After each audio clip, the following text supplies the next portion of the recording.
आज हम नसब कसरों की जमा करना सीखेंगे।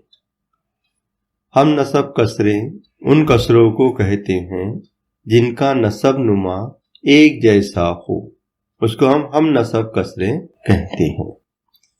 कसर में दो अदद होते हैं, एक ऊपर और एक नीचे। ऊपर वाले अदद का मुकाम होता है शुमार कुनिंदा वाला और नीचे वाले अदद का मुकाम होता है नसब नुमा।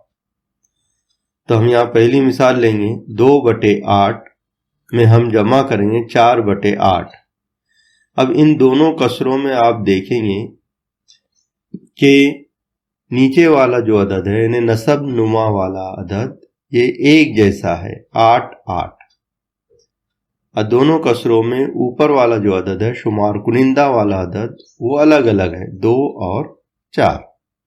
ऐसी कसरें जिनका नसब नुमा एक जैसा हो, जैसे कि इस मिसाल में बताया गया है 8 दोनों कसरों में है, तो इनकी जमा करते वक्त बहुत ही आसान तरीका है कि नसब नुमा को एक मर्तबा लिखा जाए और ऊपर शुमार कुनिंदा वाले जो अदद हैं उन दोनों की जमा की जाए।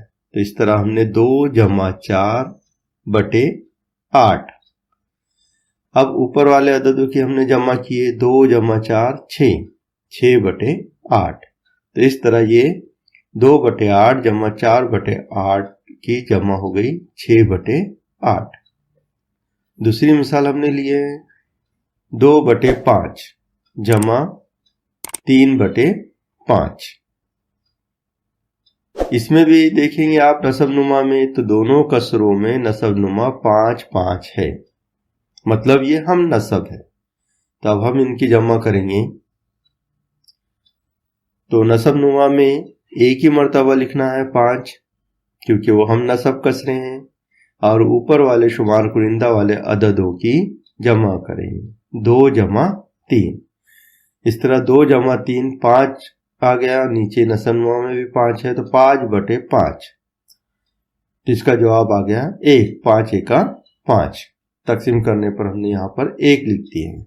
तो ख्याल रखिए, अगर शुमार कुनिंदा और नसब नुमा में दोनों एक जैसे अदद आ जाए तो उसका जवाब 1 होता है या उसकी जमा 1 होती है।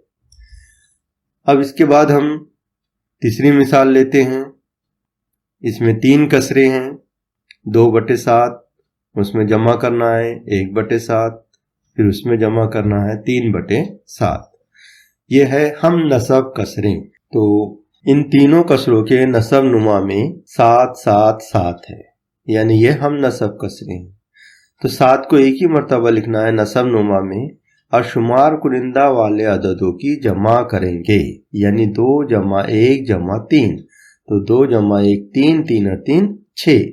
इस तरह शुमार कुनिंदा में 6 लिखेंगे और नसब नुमा में 7 लिखेंगे। तो इस तरह हम नसब कसरों की जमा की जाती है।